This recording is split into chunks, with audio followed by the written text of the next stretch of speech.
Tout de suite, on aborde la rubrique « Connaître ma voiture ». Comment savoir quand on fait sa jauge d'essence ou de gasoil de son véhicule? C'est parti.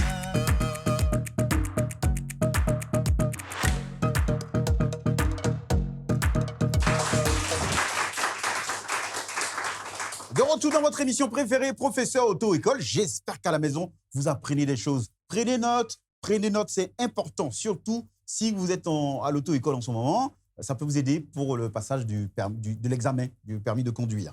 À présent, la rubrique « Connaître ma voiture », contrôler la jauge de niveau de carburant, d'essence ou de gasoil. Déjà, monsieur le professeur d'auto-école, comment on fait la jauge? Tout conducteur a le droit d'avoir le carburant au bon niveau. C'est quoi le bon niveau? Le bon niveau, c'est de faire le plein. Oh, le plein, OK. Ça, c'est le bon niveau. Le bon je pense que c'était la moitié. Non. Okay. Quand on dit le bon niveau du carburant, c'est que c'est bon plein. Niveau. Ouais, okay. Il ne faut pas permettre qu'il y ait assez d'air dans les réservoirs. OK. Donc, il faut faire le plein tout le temps. C'est que ce n'est pas évident. Comme tu sais. C'est évident. C'est évident. Si on a un véhicule, c'est possible. Pourquoi ne pas prendre soin de lui? OK. Voilà. Vous qui êtes dans les hydrocarbures, comment vous faites la jauge? Mais la jauge au niveau de l'hydrocarbure, bien la jauge au niveau du véhicule. Bon, les deux. Les deux. Oui. Bon, la jauge au niveau de l'hydrocarbure oui. a ses règles, ses principes. On ne va pas en débattre ici. Okay. Mais pour ce qui concerne le véhicule, il n'y a pas un élément hormis ce qui est intégré au véhicule pour pouvoir effectuer la jauge. C'est ça. Donc, vous n'avez que votre voyant sur le cadran qui vous permet de savoir si vous avez un bon niveau de carburant ou pas. Alors, tout à l'heure, le moniteur a dit qu'il faut avoir un bon niveau, c'est-à-dire que le top. Je vais élargir un peu cette explication. Alors, quand vous avez votre réservoir à boîtier, vous augmentez la capacité d'air, de vide. Et comme le véhicule il est fait en métal, arrivé à un certain moment, il faut savoir que le corps métallique du réservoir va prendre un coup de chaud. Alors, ce coup de chaud-là va faire monter le carburant en température et ça va commencer à s'évaporer. Ça, c'est quand c'est fait quand vous êtes à moitié. C'est-à-dire une fois que vous commencez à descendre même dedans. Oui. Par contre, quand vous êtes au plein, vous réduisez le champ gazeux de votre carburant. C'est une belle technique. C'est-à-dire que tu mets ton carburant, quand tu fais ton plein, ton moteur respire. Il respire bien. Donc, il ne reçoit pas du vent, en fait. C'est ce qui fait que... Non, ce n'est pas qu'il ne reçoit pas du vent. OK. Il règle deux problèmes. OK. Le problème de toucher votre filtre, OK. Parce que le filtre à carburant, je ne vais pas dire essence ou bien chose, il évite puisque toutes les particules qui sont indésirables se retrouvent au fond. Par contre, si vous êtes au bas, comme certaines personnes roulent au rouge, ils aspirent cette partie-là. Et ils ont le plus souvent les filtres qui sont sales. Donc, recharger le carburant au niveau normal, indiqué par le fournisseur. Et il est interdit de secouer son véhicule. Secouer même, ce n'est pas... Je ne sais pas pourquoi est-ce qu'ils le font, sincèrement. Ils appellent ça communément purger son véhicule. C'est pas moi qui le dis, c'est eux qui le disent. Ils appellent ça faire le bon plein. Faire le bon plein. Faire le bon plein. Donc, le bon plein, pour vous, c'est un risque. C'est un risque. Ça représente un danger pour le... Ils disent c'est plutôt le trop plein. C'est le trop plein même que vous faites. Bon. Vous faites du trop plein. Alors, on a toutes les terminologies. Le trop plein, le bon plein. Non, ce n'est pas le bon plein. Ce qu'ils font, c'est le trop plein. Le bon plein, c'est l'indication donnée par... C'est le respect de la partie indicative donnée par le fournisseur. C'est ça. Merci. Voilà. Ça veut dire que même la gourmandise, c'est toujours un péché, même au niveau des véhicules.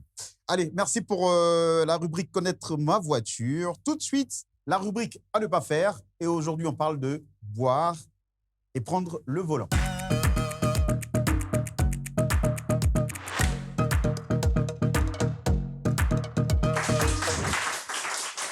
Toujours dans votre émission, professeur auto-école, à présent, la rubrique à ne pas faire, boire et prendre le volant. Monsieur le moniteur, boire et prendre le volant, est-ce que c'est bien? Non, ce n'est pas recommandé. Qu'est-ce qu'il ne faut pas boire déjà? Il ne faut pas prendre l'alcool. L'alcool, OK. Et il est dit selon la loi que 0,8 g d'alcool pur.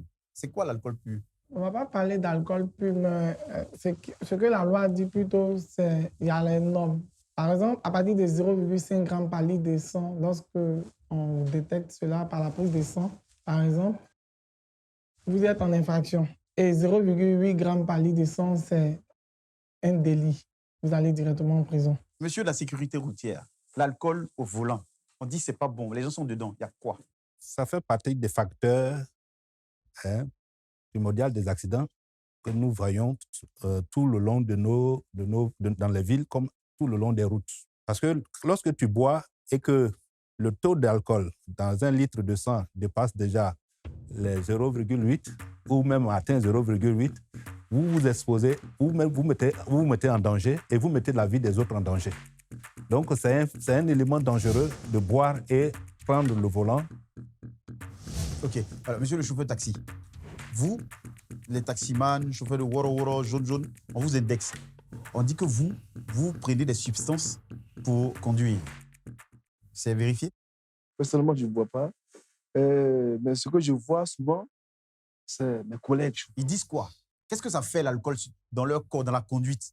On parle de sécurité. Pas seulement l'alcool, mais ils prennent le noir. OK. Voilà. Ils se disent comme ça, quand ils prennent le noir, ils n'ont pas l'appétit et puis ils conduisent pendant longtemps. C'est quoi le noir? Le noir, c'est quoi? Le noir, c'est le café que les gens prennent, on dit espresso. On dit il y a quoi dedans? Il y a quoi dans le noir là? Ils disent quand ils prennent ça, ils n'ont pas faim. Ils n'ont pas faim. Puis ils ont encore plus de force, ils sont éveillés. Ouais.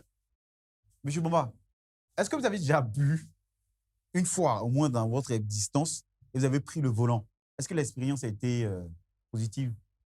Déjà, la conduite en état d'ivoire, c'est un peu dur. Je vous disais d'emblée que je suis juriste de formation. Généralement, on sait ce qui est à faire et ce qui n'est pas à faire. Et moi, je pense que c'est un des facteurs fondamentaux à l'origine des accidents sur la route. Et il est important qu'on insiste sur la question. On va terminer avec la sécurité routière. Vous êtes de la sécurité routière. Quels sont les mécanismes qui sont mis en place pour assurer le contrôle des automobilistes qui sont sous emprise d'alcool et autres? D'abord, il y a le contrôle des agents que nous trouvions tout au long des routes qui peut arrêter un usager, surtout les week-ends ou pendant les fêtes, pour faire un contrôle d'usage. OK. En plus de ça, ils ont à leur possession, à leur disposition, des appareils qu'on appelle l'alcotest, l'alcodose et l'alcoolémie. L'alcotest, c'est pour? C'est pour faire un test. Le test, c'est prélever un peu de sang pour aller analyser, pour connaître le taux d'alcool contenu dans 1 litre de sang. OK. Ensuite? Maintenant, l'alcoolémie, c'est un ballon. Un ballon. Qu'on souffle dedans. Lorsque vous soufflez dans le ballon, il y a des couleurs qui vont apparaître. Lorsque la couleur passe de blanc à devenir violet ou orange, c'est que vous avez bu. Oui, l'alcodose. Oui, Là, le taux de l'alcool contenu dans le sang, c'est au niveau de des éléments-là qu'on définit cela. Donc, si vous avez atteint la dose qui dépasse la norme, alors ça devient un délit comme mes amis ont déjà signifié. Vous pouvez même aller en prison. Merci pour cette rubrique aussi intéressante comme toutes les rubriques de cette émission. J'espère que vous avez pris note. C'était la rubrique à ne pas faire. Et aujourd'hui, on a parlé de boire et prendre le volant. On va terminer cette belle émission avec une aussi grande et belle rubrique. Il s'agit de On freine sur ça. Aujourd'hui, on parle de la courtoisie au volant et c'est avec Mathis.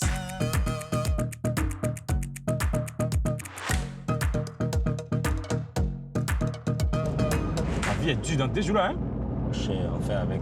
On a déjà né, tu veux qu'on fasse quoi? Je suis allé entrer tirer sur os, c'est ce que ça a donné là. Ah, mon cher. On voit. Oh, Nabo Billet là. Faux gars, mouton. Pourquoi t'es impoli comme ça? T'es impoli comment? C'est un chouchou.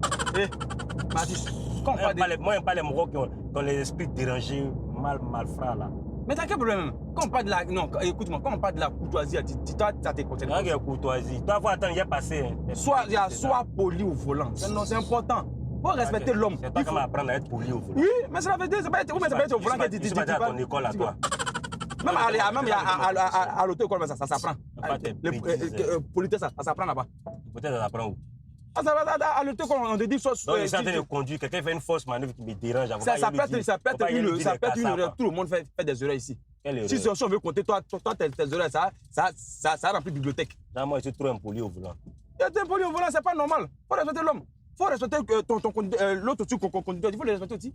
Ton ami chauffeur qui est dans la voiture, il faut le respecter. Même s'il est sur moto, même s'il est sur vélo, même s'il a été poussé boulette, il faut le respecter. Le respect, ça il faut respecter l'homme. Il faut respecter l'homme. L'homme, l'être humain, tu dois le respecter. Tout le monde fait des erreurs ici. C'est qu'il y a des gens qui font des conduites bizarres, qui font les queues de poisson, qui font des trucs. C'est énervant. Hein? C'est énervant, mais il faut les respecter. Ah. Ça peut être sa faute. Donc quand lui, il me lance les injures, puis il m'a fait. Donc le doigt d'honneur qu'il m'a fait là, t'as pas vu. Tu n'es pas obligé. Non, le doigt d'honneur qu'il m'a fait là, t'as pas vu. Tu n'es pas obligé de répondre. C'est pas à tout on répond.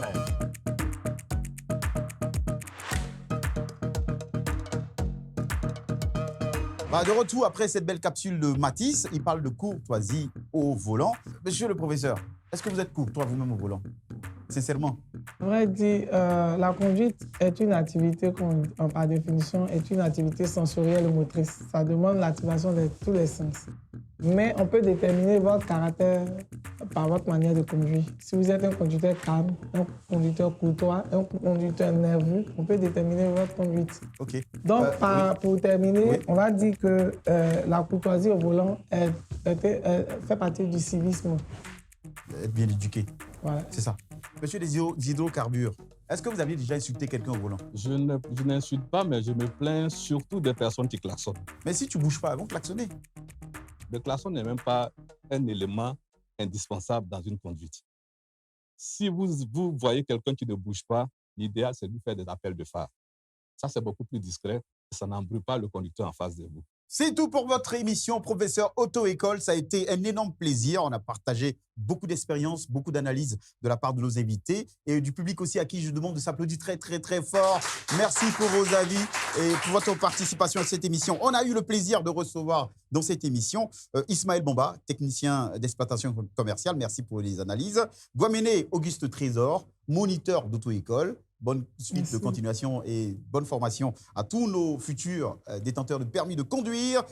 Zrimba Aka Ephraim, exploitant d'hydrocarbures, merci d'être venu. Beigné Kwasi, encadreur au niveau de la sécurité routière. Et puis, le chauffeur de taxi, Do Simon, conducteur de taxi. Merci d'être venu. On prend rendez-vous très prochainement pour une nouvelle émission de Professeur Auto-École. Et sachez une chose, avec le Professeur Auto-École, maintenant, je sais conduire. Ciao, ciao les amis.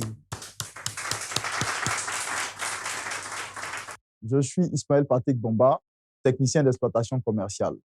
J'avais pour habitude de conduire sans mettre ma ceinture de sécurité jusqu'au jour où un de mes amis a été victime d'un accident de circulation.